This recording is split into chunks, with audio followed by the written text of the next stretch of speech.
नमस्कार विद्यार्थी मित्रांनो, KS अकॅडमी यूट्यूब चॅनलवर आपल्या सर्वांचे स्वागत आहे. आजच्या व्हिडिओमध्ये आपण अतिसंभाव्य काही प्रश्न पाहणार आहोत. तर मित्रांनो, व्हिडिओ शेवटपर्यंत बघायचा आहे आणि व्हिडिओ आवडल्यास व्हिडिओला लाईक आणि चॅनलला सबस्क्राईब करायचं आहे. का तर मित्रांनो, तुम्हाला असेच महत्त्वपूर्ण व्हिडिओ नक्कीच पाहायला मिळतील. तर मित्रांनो, व्हिडिओला सुरुवात करूया. प्रश्न क्रमांक पहिला, जागतिक हिंदी दिवस कधी साजरा केला जातो? जागतिक हिंदी दिवस कधी साजरा केला जातो? तर ऑप्शन क्रमांक 1 10 जानेवारी हे आपले करेक्ट आन्सर होईल.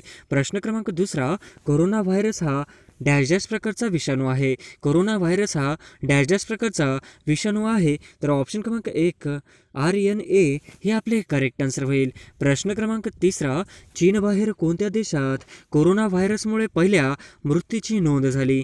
चीनबाहेर कोणत्या देशात कोरोना व्हायरसमुळे पहिल्या मृत्यूची नोंद झाली? तर ऑप्शन क्रमांक 4 फिलिपिन्स हे आपले करेक्ट आन्सर होईल. प्रश्न क्रमांक चौथा, कोण प्रजातीची संख्या जगात सर्वात जास्त आहे? कोणत्या प्रजातीची संख्या जगात सर्वात जास्त आहे? तर ऑप्शन क्रमांक 2 कीटक हे आपले करेक्ट आन्सर होईल. प्रश्न क्रमांक 5 जगातील संपूर्ण सौर ऊर्जेवर चालणारे विमानतळ कोणते? जगातील संपूर्ण सौर ऊर्जेवर चालणारे विमानतळ कोणते? तर ऑप्शन क्रमांक 2 कोचीन हे आपले करेक्ट आन्सर होईल. प्रश्न क्रमांक 6 कोसला हा ग्रंथ कोणी लिहिला? कोसला हा ग्रंथ कोणी लिहिला? तर ऑप्शन क्रमांक 2 भालचंद्र नेमाडे हे आपले करेक्ट आन्सर होईल. प्रश्न क्रमांक 7 लेखक या शब्दाचे अनेक वचन काय? लेखक या शब्दाचे अनेक वचन काय? तर ऑप्शन क्रमांक 3 लेखक हे आपले करेक्ट आन्सर होईल.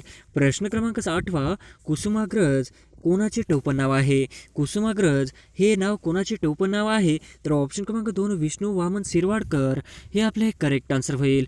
प्रश्न क्रमांक 9 94व्या अखिल भारतीय मराठी साहित्य संमेलनाचे अध्यक्ष कोण? 94व्या अखिल भारतीय मराठी साहित्य संमेलनाचे अध्यक्ष कोण? तर ऑप्शन क्रमांक 2 जयंत नारळीकर हे आपले करेक्ट आन्सर होईल. प्रश्न क्रमांक 10 अर्जुन पुरस्कार कोणत्या क्षेत्राशी संबंधित आहे? अर्जुन पुरस्कार कोणत्या क्षेत्राशी संबंधित आहे? तर ऑप्शन क्रमांक 1 क्रीडा हे आपले करेक्ट आन्सर होईल. प्रश्न क्रमांक 11 भारताचा सर्वात लांबीचा राष्ट्रीय महामार्ग कोणता? भारताचा सर्वात लांबीचा राष्ट्रीय महामार्ग कोणता? तर ऑप्शन क्रमांक 1 NH44 हे आपले करेक्ट आन्सर होईल. प्रश्न क्रमांक 12 फास्टॅग प्रणालीचा वापर कुठे केला जातो? फास्टॅग प्रणालीचा वापर कुठे केला जातो? तर ऑप्शन क्रमांक 4 टोल नाका हे आपले करेक्ट आन्सर होईल. प्रश्न क्रमांक 13 मोटार वाहन अधिनियम 1988चा विस्तार किती आहे? मोटार वाहन अधिनियम 1988चा विस्तार किती आहे? तर ऑप्शन क्रमांक 1 संपूर्ण देश हे आपले करेक्ट आन्सर होईल. प्रश्न क्रमांक 14 मोटार वाहन अधिनियम 1988 नुसार धोकादायकरित्या वाहन चालविण्यास शिक्षेची तरतूद कोणत्या कलमात आहे? मोटार वाहन अधिनियम 1988 नुसार धोकादायकरित्या वाहन चालविण्यास शिक्षेची तरतूद कोणत्या कलमात आहे? तर ऑप्शन क्रमांक 4 कलम 184 हे आपले करेक्ट आन्सर होईल. प्रश्न क्रमांक 15 वाहनातील तापमापक काय दर्शवतो? वाहनातील तापमापक काय दर्शवतो? तर ऑप्शन क्रमांक 4 इंजिनचे तापमान हे आपले करेक्ट आन्सर होईल. प्रश्न क्रमांक 16 लर्निंग लायसन्सची वैधता किती काळ असते? लर्निंग लायसन्सची वैधता किती काळ असते? तर ऑप्शन क्रमांक 2 6 महिने हे आपले करेक्ट आन्सर होईल. प्रश्न क्रमांक 17 महाराष्ट्र राज्याचे परिवहन मंत्री कोण आहेत? महाराष्ट्र राज्याचे परिवहन मंत्री कोण आहेत? तर ऑप्शन क्रमांक 4 श्री अनिल परब हे आपले करेक्ट आन्सर होईल. प्रश्न क्रमांक 18 राष्ट्रीय रस्ता सुरक्षा सप्ताह कोणत्या महिन्यात साजरा केला जातो? राष्ट्रीय रस्ता सुरक्षा सप्ताह कोणत्या महिन्यात साजरा केला जातो? तर ऑप्शन क्रमांक 1 जानेवारी हे आपले करेक्ट आन्सर होईल. प्रश्न क्रमांक 19 परिवहन वाहन कसे ओळखतात? परिवहन वाहन कसे ओळखतात? तर ऑप्शन क्रमांक 2 वाहनाच्या नंबर प्लेटवरून हे आपले करेक्ट आन्सर होईल. प्रश्न क्रमांक 30 लाल वाहतूक सिग्नलचा अर्थ काय? लाल वाहतूक सिग्नलचा अर्थ काय? तर ऑप्शन क्रमांक 1 थांबा हे आपले करेक्ट आन्सर होईल. प्रश्न क्रमांक 21 ट्रान्सपोर्ट लायसन्ससाठी किमान वयोमर्यादा किती? ट्रान्सपोर्ट लायसन्ससाठी किमान वयोमर्यादा किती? तर ऑप्शन क्रमांक 3 20 वर्ष हे आपले करेक्ट आन्सर होईल. प्रश्न क्रमांक 22 मोटार वाहनास कोणता विमा अनिवार्य आहे? मोटार वाहनास कोणता विमा अनिवार्य आहे? तर ऑप्शन क्रमांक 3 थर्ड पार्टी विमा हे आपले करेक्ट आन्सर होईल. प्रश्न क्रमांक 23 क्लच प्लेट अर्धवट दाबून वाहन चालविणे याला काय म्हणतात? क्लच प्लेट अर्धवट दाबून वाहन चालविणे याला काय म्हणतात? तर ऑप्शन क्रमांक 2 क्लच रायडिंग हे आपले करेक्ट आन्सर होईल. प्रश्न क्रमांक 24 बारडोली सत्याग्रहाचा नेता कोण होता? बारडोली सत्याग्रहाचा नेता कोण होता? तर ऑप्शन क्रमांक 1 सरदार वल्लभभाई पटेल हे आपले करेक्ट आन्सर होईल. प्रश्न क्रमांक 25 महाबलीपुरम स्थापना कोणी केले? महाबलीपुरमची स्थापना कोणी केली? तर ऑप्शन क्रमांक 1 पल्लव हे आपले करेक्ट आन्सर होईल.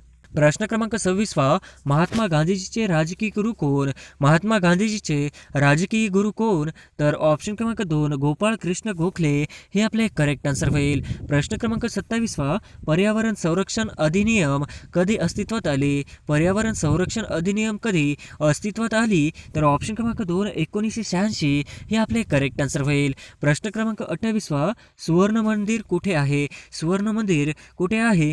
तर ऑप्शन क्रमांक 1 अमृतसर हे आपले करेक्ट आन्सर होईल. प्रश्न क्रमांक 29 जंजिरा किल्ला कोणत्या जिल्ह्यात आहे? जंजिरा किल्ला कोणत्या जिल्ह्यात आहे? तर ऑप्शन क्रमांक 2 रायगड हे आपले करेक्ट आन्सर होईल. प्रश्न क्रमांक 30 यापैकी कोणत्या सरोवराची निर्मिती एका उल्कापातामुळे झाली? यापैकी कोणत्या सरोवराची निर्मिती एका उल्कापातामुळे झाली? तर ऑप्शन क्रमांक 1 लोणार हे आपले करेक्ट आन्सर होईल. प्रश्न क्रमांक 31 महाराष्ट्र विधान परिषद सदस्य कालावधी किती? महाराष्ट्र विधान परिषद सदस्य कालावधी किती? तर ऑप्शन क्रमांक 3 6 वर्ष हे आपले करेक्ट आन्सर होईल. प्रश्न क्रमांक 32 पंचायती राज प्रणाली कोणत्या तत्वावर आधारित आहे? पंचायती राज प्रणाली कोणत्या तत्वावर आधारित आहे? तर ऑप्शन क्रमांक 2 विकेंद्रीकरण हे आपले करेक्ट आन्सर होईल. प्रश्न क्रमांक 33 लोकसभेत महाराष्ट्र राज्याच्या किती जागा आहेत? लोकसभेत महाराष्ट्र राज्याच्या किती जागा आहेत?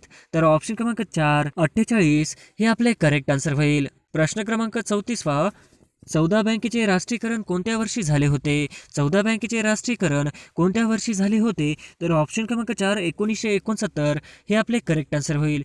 प्रश्न क्रमांक 35 देशाचे वित्तीय धोरण कोण तयार करते? देशाचे वित्तीय धोरण कोण तयार करते? तर ऑप्शन क्रमांक 2 वित्तीय मंत्रालय हे आपले करेक्ट आन्सर होईल. प्रश्न क्रमांक 36 पायरोस्टीय लालजी या वृक्षाचा शोध कुठे लागला आहे? पायरोस्टीय लालजी या वृक्षाचा शोध कुठे लागला आहे? तर ऑप्शन क्रमांक 2 अंदमान व निकोबार हे आपले करेक्ट आन्सर होईल. प्रश्न क्रमांक 37 सागरेश्वर अभयारण्य कोणत्या जिल्ह्यात आहे? सागरेश्वर अभयारण्य कोणत्या जिल्ह्यात आहे? तर ऑप्शन क्रमांक 4 सांगली हे आपले करेक्ट आन्सर होईल. प्रश्न क्रमांक 38 स्टॅच्यू ऑफ युनिटीची उंची किती आहे? स्टॅच्यू ऑफ युनिटीची उंची किती आहे? तर ऑप्शन क्रमांक 3 182 मीटर हे आपले करेक्ट आन्सर होईल. प्रश्न क्रमांक 39 कृष्णा नदीचे उगमस्थान कोणते? कृष्णा नदीचे उगमस्थान कोणते? तर ऑप्शन क्रमांक 2 महाबळेश्वर हे आपले करेक्ट आन्सर होईल. प्रश्न क्रमांक 40 भारताचे सरन्यायाधीश कोण आहेत?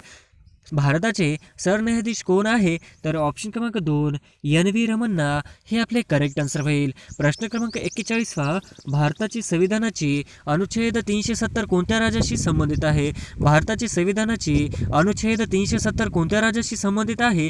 तर ऑप्शन क्रमांक 1 जम्मू काश्मीर हे आपले करेक्ट आन्सर होईल. प्रश्न क्रमांक 42 महाराष्ट्र राज्य विधिमंडळाचे वरिष्ठ सभागृह कोणते?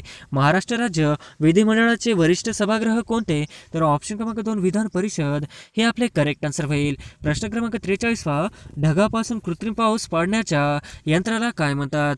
ढगापासून कृत्रिम पाऊस पडण्याच्या यंत्राला काय म्हणतात? तर ऑप्शन क्रमांक 4 क्लाउड सीडिंग हे आपले करेक्ट आन्सर होईल. प्रश्न क्रमांक 44 मराठीतील पहिले प्रवास वर्णन म्हणून ओळखल्या जाणाऱ्या माझा प्रवास या पुस्तकाचे लेखक डॅशशी होते. मराठीतील पहिले प्रवास वर्णन म्हणून ओळखल्या जाणाऱ्या माझा प्रवास या पुस्तकाचे लेखक डॅशशी होते. तर ऑप्शन क्रमांक 2 घोडसे भावटेजी हे आपले करेक्ट आन्सर होईल. प्रश्न क्रमांक 45 महाराष्ट्र शासनातर्फे कोणता दिवस माहिती अधिकार दिन म्हणून साजरा करण्यात येतो? महाराष्ट्र शासनातर्फे कोणता दिवस माहिती अधिकार दिन म्हणून साजरा करण्यात येतो? तर ऑप्शन क्रमांक 3 28 सप्टेंबर हे आपले करेक्ट आन्सर होईल. प्रश्न क्रमांक 46 अनुवंशिकतेचा सिद्धांत कोणी मांडला? अनुवंशिकतेचा सिद्धांत कोणी मांडला? तर ऑप्शन क्रमांक 1 मेंडेल हे आपले करेक्ट आन्सर होईल. प्रश्न क्रमांक 47 खालीलपैकी शिवाजी महाराज यांनी सर्वात प्रथम कोणता किल्ला जिंकला?